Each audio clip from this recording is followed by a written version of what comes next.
In our previous venture through the Absolute Universe, we covered the opening act with the first 2 volumes of Absolute Batman. However, what I didn't mention was how this universe came to be. You see, after the Absolute Power event, DC released the All-In Special.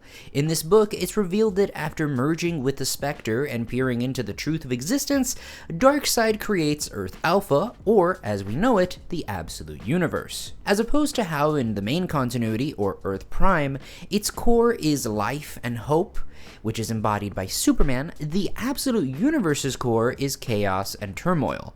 As a result, this makes all of our heroes and their ambitions those of underdogs. While we've seen what that chaos looks like for Batman, what does the embodiment of life and hope look like in this universe? So strap in everyone, because we're going to take a look at the first 2 volumes of Absolute Superman, beginning with Last Dust of Krypton. We start off the volume with a page of Kal-El's home, Krypton, as he narrates that the planet was ruled by its cities. More specifically, the cities represented their advancements in science and technology and were home to the clerics of the Science League, who are, you guessed it, the ruling class. You see, the class structure of Krypton influenced all aspects of life on that world, so much so that it practically defined what you were destined to achieve and whether or not you'd receive respect of any kind. At the bottom of the hierarchy was the Labor Guild, and that is where the Elves found themselves. The Labor Guild was seen as the class of the poor and unskilled, which would then further distance them from being listened to, even when right. In spite of this, the laborers wore their S-shaped symbol with pride and used it as a centering point to exemplify how they were those who made their path with their own 2 hands.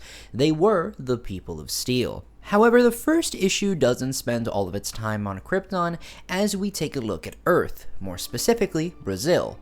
Here we witness the state of most things as the people are taken advantage of by a corporate conglomerate known as Lazarus. The people are tasked with entering a mining system and extracting diamonds, except things can never be so simple as the workers found a significant deposit of asbestos, and when they made their employers aware of this, they were ordered to continue digging.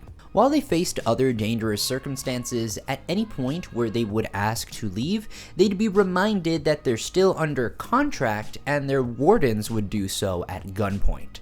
However, behind the scenes, when all was quiet and dark, Superman secretly does the work for them, so they can be set free.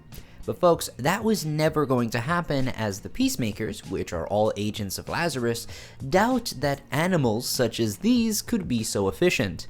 And when the life of one is threatened, well, Superman jumps to action, and this time he's aided by an AI known as Soul. As backup arrives, Superman spends too much of his energy with a heat blast and is cuffed by the one and only Lois Lane. But what's far more eerie is the fact that Brainiac is watching all of this unfold in a remote location.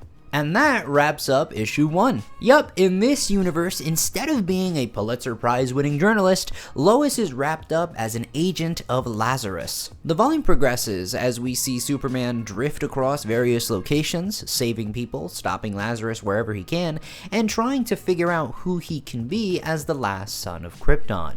We also see how after a single encounter with him, Lois is inspired to do something more than just follow orders. After Brainiac, disguised as an AI system, rejects Lois's comments and thoughts about Superman, she makes the decision to write her own report, which is something the book makes very clear is not like her in this version of Earth. In addition to this, we see how Jor-El was meant to be a part of the Science League due to his impressive understanding of the planet, but was rejected.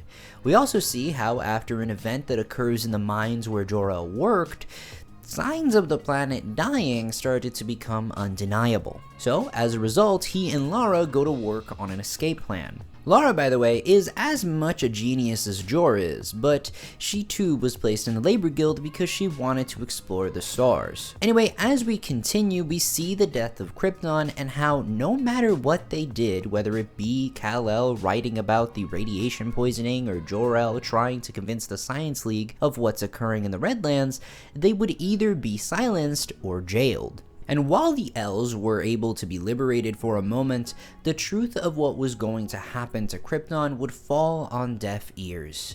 if not for Kal-El spreading the word via one of the authorized systems of information in Kandor. But with all this happening, we haven't had the chance to look into the Kents, and it saddens me to say that the Kent farm is practically gone and owned by Lazarus, John has been dead for a while, and Martha is suffering from late-stage dementia with her days numbered. They never raised Kal-El. They were never able to show him the love and humanity of Earth.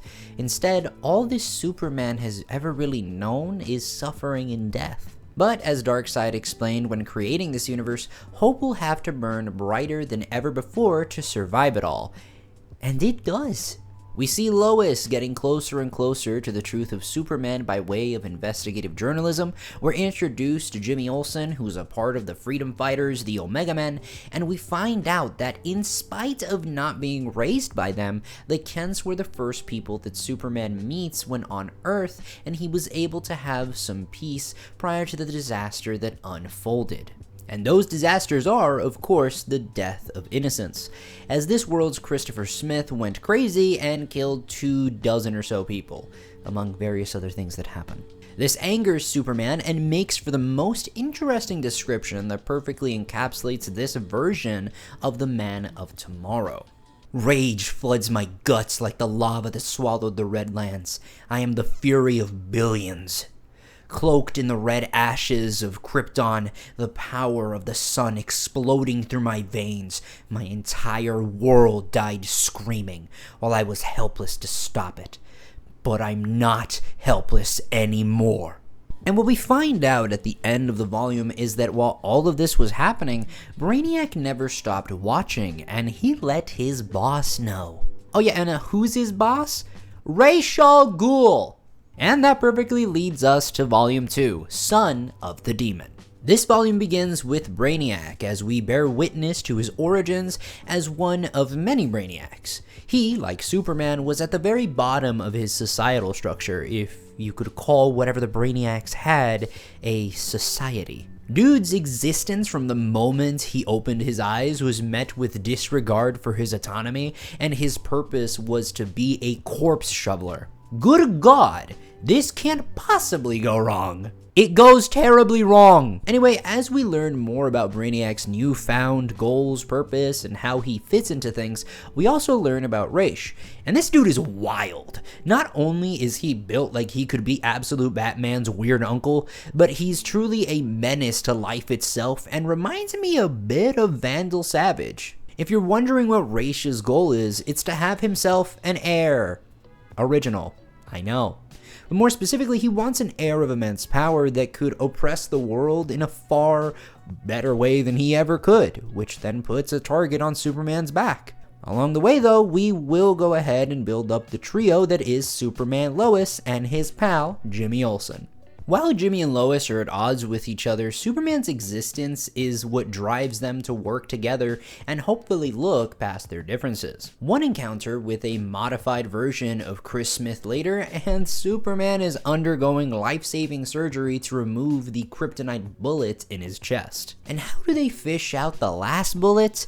With a father box. An event that makes Soul not want to go near that device again. But as we continue the volume with our trio being separated and threatened, Superman is brought to a moral quandary. With all of the needless death and destruction that Lazarus is basically running on, is there anything that will really stop them if not killing them? Superman does indeed ponder this and is brought to his knees when after a siege on Smallville causes the death of a beloved friend and the elimination of his laborer's crest. And there are a lot of other things that happen in between that make this volume just so wonderful to me as a Superman fan, whether that be Soul's plight and connection to Superman's mother Lara, his relationship with Martha despite how short it is, and how no matter what happens, Superman continues being the champion of the oppressed.